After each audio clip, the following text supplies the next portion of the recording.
Le président du CRIF, Yonatan Arfi, nous a rejoint en studio. Bonjour. Bonjour. Soyez le bienvenu. Vous êtes au micro de Laurence Goldman. Bonjour Laurence. Bonjour Margot, bonjour Yonatan Arfi. Beaucoup de sujets à aborder avec vous, comme souvent dans cette émission. Depuis votre élection à la présidence du CRIF, nous allons commencer par cette affaire qualifiée d'extrêmement inquiétante par le CRIF que vous présidez. Le viol de cette toute jeune fille de 12 ans par 3 adolescents âgés de 12 et 13 ans au seul motif qu'elle était juive. Les faits, Margot en a parlé, se sont produits samedi dernier à Courbevoie dans les Hauts-de-Seine. 2 des agresseurs ont été placés sous mandat de dépôt. Une information judiciaire, je le rappelle, a été ouverte pour viol et agression sexuelle en réunion, aggravée par l'appartenance de la victime à une religion, en l'occurrence la religion juive. Est-ce que pour vous, Yonatan Arfi, à ce stade de l'enquête en tout cas, le caractère antisémite de ce viol ne fait aucun doute? Pour l'instant, les informations que nous avons effectivement laissent supposer qu'il y a une dimension antisémite dans ce qu'il s'est passé. On ne sait pas encore si le caractère antisémite concerne directement le viol ou concerne les insultes qui ont également accompagné le viol et dans quelle mesure ça a été le facteur déclencheur. Mais au fond, peu importe, cet acte terrible, sordide, tragique, qui a frappé une jeune fille de 12 ans. Il faut réaliser ce qu'est une jeune fille de 12 ans. C'est une enfant. Traduit de manière dramatique la réalité à laquelle on fait face, le climat d'antisémitisme qui pèse aujourd'hui dans la société française et la convocation permanente de la question palestinienne, parce qu'il faut aussi que vos auditeurs sachent que la question palestinienne a été évoquée, la question de la Palestine a été évoquée apparemment par ces agresseurs lors de cette agression et de ce viol. C'est ça auquel on doit aujourd'hui faire face quand on est juif, cette injonction à répondre en permanence de la question palestinienne. Et ça se traduit par un antisémitisme d'une violence inouïe, avec un fait qui, moi, me marque, c'est ce rajeunissement à la fois des victimes et des auteurs, évidemment, d'actes antisémites.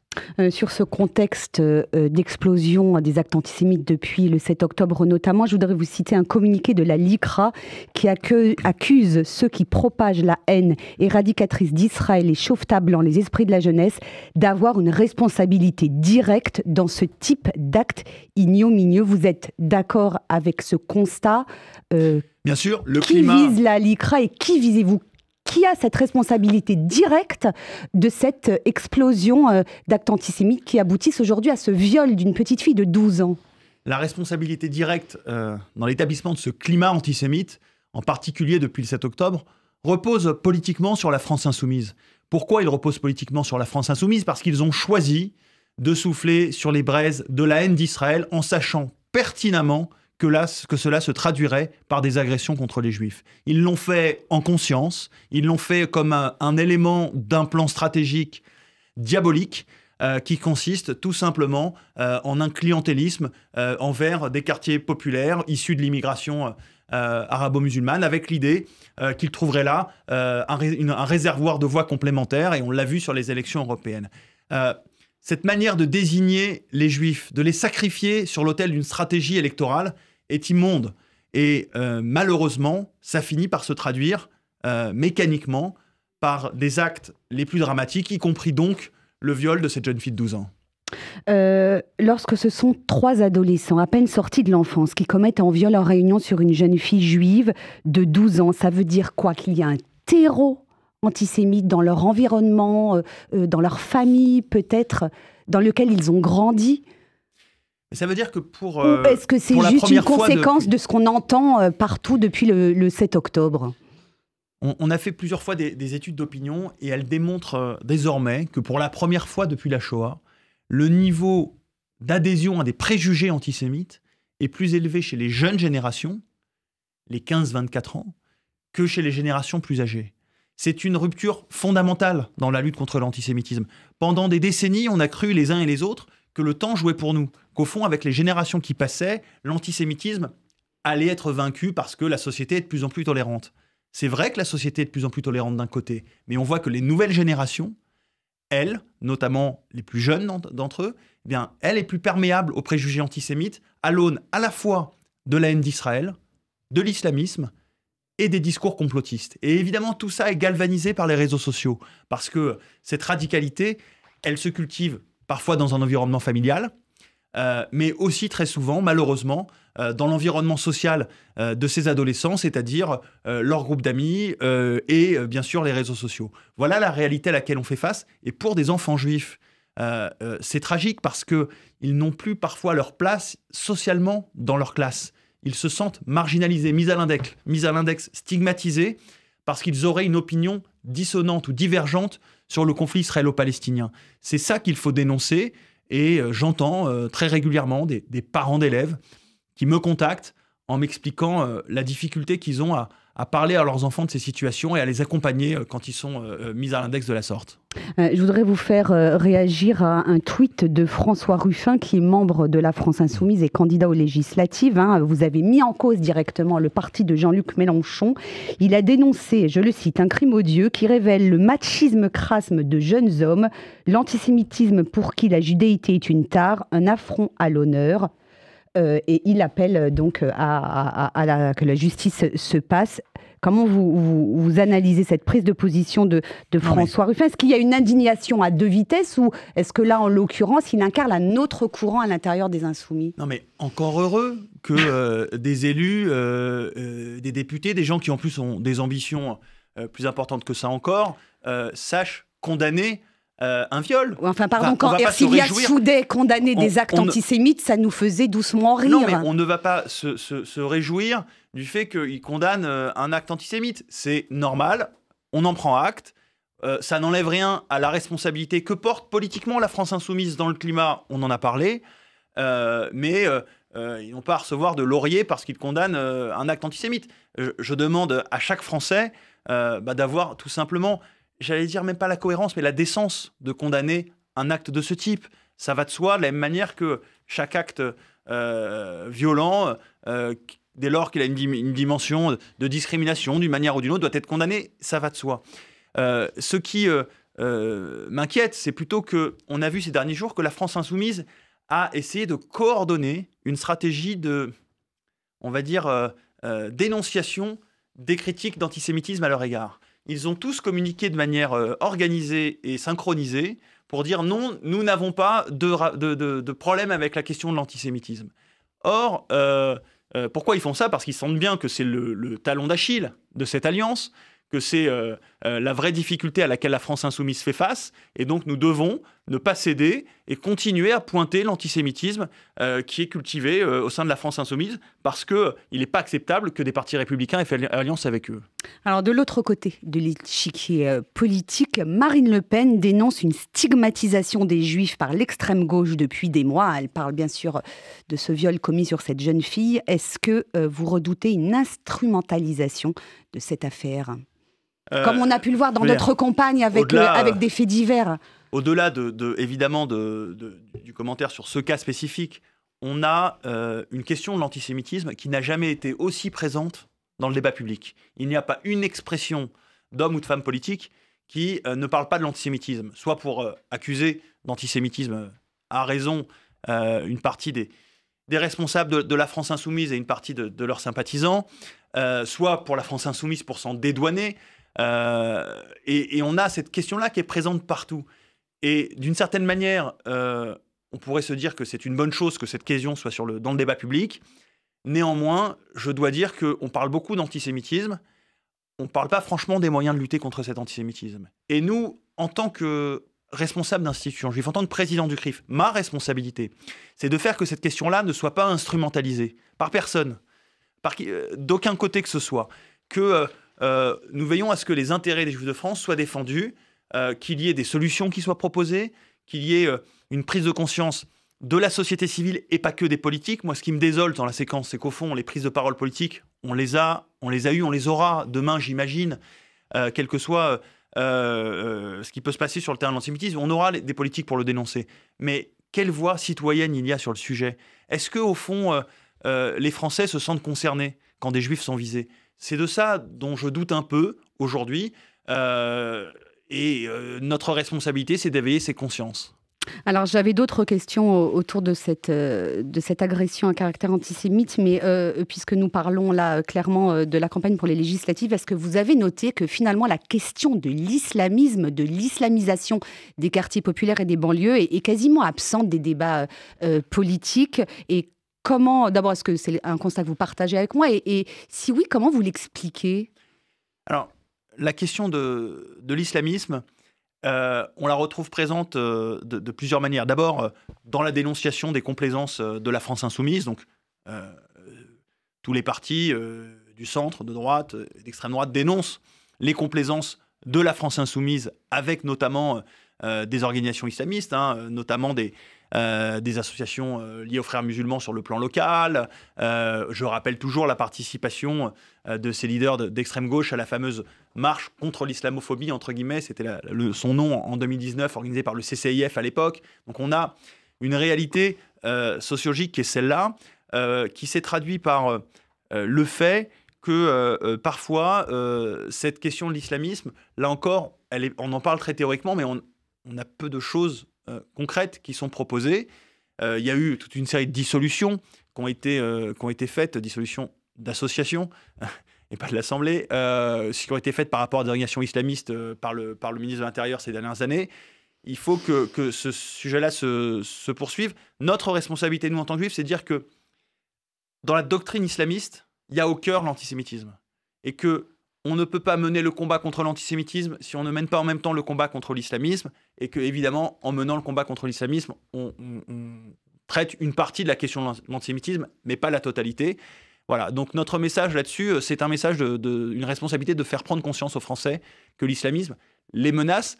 Je pense que beaucoup de Français s'en rendent compte, on le voit. Voilà, on verra comment les différents politiques s'en saisiront. Alors c'est peut-être un hasard du calendrier, mais juste après que nous ayons appris hier le viol de cette jeune fille juive, Gérald Darmanin a annoncé ce matin son intention d'interdire le GUD, un mouvement étudiant d'extrême droite. Mais est-ce que dans ce contexte, et au regard de ce que vous venez de nous dire, il n'est pas en train de se tromper de cible, le ministre de l'Intérieur ? Le ministre de Après, l'Intérieur, on ne sait pas qui sont ces jeunes... Le ministre de l'Intérieur fait son travail qui est de lutter contre tout ce qui menace l'ordre dans la société française. Quand ça vient de l'extrême droite et du GUD, faut dissoudre. Quand ça vient des islamistes ou d'extrême gauche, il faut le faire aussi. Il l'a fait, il le fera. Je n'accuse pas Gérald Darmanin de ne voir les choses que d'un seul côté. Il a démontré qu'il pouvait le voir des différents côtés.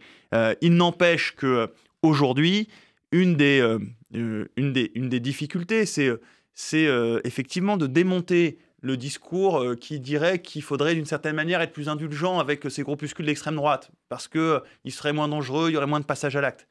Il y a des groupuscules, notamment des groupes identitaires, qui sont extrêmement violents et qui doivent faire l'objet de toutes les attentions, d'autant plus que dans le climat actuel, ils sont galvanisés par la perspective d'un succès électoral de l'extrême droite, et ainsi de suite. Il faut être, j'allais dire, assez pragmatique et regarder les menaces telles qu'elles sont, pas telles qu'on voudrait qu'elles soient.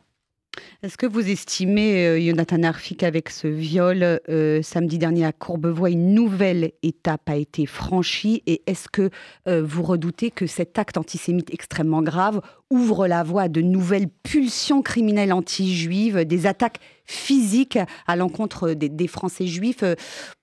Si je ne me trompe pas, il y en a une depuis le 7 octobre, ce monsieur Marco, fidèle d'une synagogue du 20e arrondissement, et d'ailleurs son agresseur a été condamné à de la prison ferme par la justice. Non, il y a eu malheureusement en tout cas un certain nombre d'agressions physiques. C'est d'ailleurs l'une des particularités de l'antisémitisme, c'est qu'il est plus marqué par le nombre d'atteintes aux personnes que l'importance des atteintes aux biens. Voilà. Non, vous avez raison, je parlais d'affaires qui avaient été jugées en réalité. Pardonnez-moi. Voilà, donc on a un certain nombre d'agressions physiques. C'est malheureusement une de plus, avec une gravité supplémentaire par la dimension du viol, évidemment.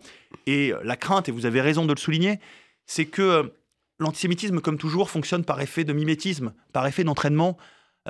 Rappelez-vous, après Toulouse, après l'hypercacher, nous avions eu malheureusement une augmentation des actes antisémites significative dans les semaines qui suivaient. Notre crainte, c'est qu'après la médiatisation évidemment de cette affaire, nous ayons demain de nouveaux actes antisémites qui se démultiplient parce que cela libère, ça active une pulsion dangereuse qui est présente chez un certain nombre de personnes en France. Malheureusement, on doit faire avec ça, et on l'a vu depuis le 7 octobre, parce que de la même manière, le 7 octobre a généré cet effet d'entraînement et de mimétisme. Jonathan Arfi, nous sommes actuellement en pleine campagne pour ces législatives anticipées, dans l'optique du premier tour. Après sa victoire aux européennes, le Rassemblement national est annoncé en tête dans les sondages pour le premier tour des législatives. Est-ce que vous y voyez le signe d'une démocratie fatiguée ? Bien sûr, la démocratie française est en plein doute, en pleine phase de doute. On ne sait plus ce que c'est que le projet républicain en France. Et je dois dire qu'une partie de la solitude des Juifs de France, ce sentiment qui nous traverse depuis cette dissolution, la perspective d'être contraint à avoir soit un gouvernement d'extrême gauche, soit un gouvernement d'extrême droite, cette perspective-là, cette solitude qui nous traverse, ce n'est pas une solitude juive, c'est fondamentalement une solitude républicaine. Il y a en France un certain nombre de personnes qui, comme nous, partagent ce sentiment de détresse en se disant que peut-être tout n'est pas encore perdu. Et moi, c'est ce qui m'importe, c'est de dire que la République n'a pas dit son dernier mot. Il y a d'abord un vote de premier tour qui va nous être proposé. Ce vote de premier tour, il permettra à tous les Français qui le souhaitent de faire le choix de candidats républicains, de faire le choix de candidats qui ne se sont ni compromis avec l'extrême droite, ni avec l'extrême gauche, et qui seront capables d'envisager une société fidèle aux valeurs républicaines. Pourquoi nous, en tant que Juifs, on y est sensible ? Parce que on est sensible au fait que, d'abord, sur le temps long, notre salut, notre condition dans la société française a toujours été dépendante de l'état de santé de la République. Quand la République s'est effondrée au moment de Vichy, évidemment, les conséquences ont été dramatiques pour nous. Lorsqu'elle elle était malmenée au moment de l'affaire Dreyfus, de la même manière, l'antisémitisme gagnait. Et lorsqu'elle chancelle, comme c'est le cas aujourd'hui, on voit aussi que l'antisémitisme remonte. Donc notre destin est lié, évidemment, à l'état de santé, d'une certaine manière, de la République. Donc on a le devoir de s'engager dans cette bataille en disant que, certes, c'est un chemin difficile, que nous ne sommes pas certains d'y arriver, mais qu'il y a beaucoup de gens en France qui sont sur notre ligne, une majorité, je l'espère, peut-être trop silencieuse, malheureusement, mais qui est capable de se mobiliser en sentant que l'essentiel est en jeu aujourd'hui. Quel est le message que vous délivrez aujourd'hui à nos coreligionnaires qui sont plongés dans un très grand désarroi depuis le 9 juin et certains d'entre eux effrayés par cet antisémitisme de l'extrême gauche qui envisagent de voter pour le Rassemblement national? Je vous parle là du second tour où dans plusieurs circonscriptions, un certain nombre de circonscriptions, les électeurs devront choisir entre un candidat du Rassemblement national et un de la France insoumise.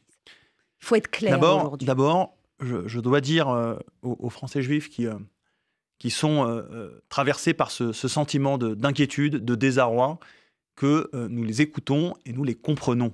Parce qu'en réalité, plus personne ne sait quoi faire.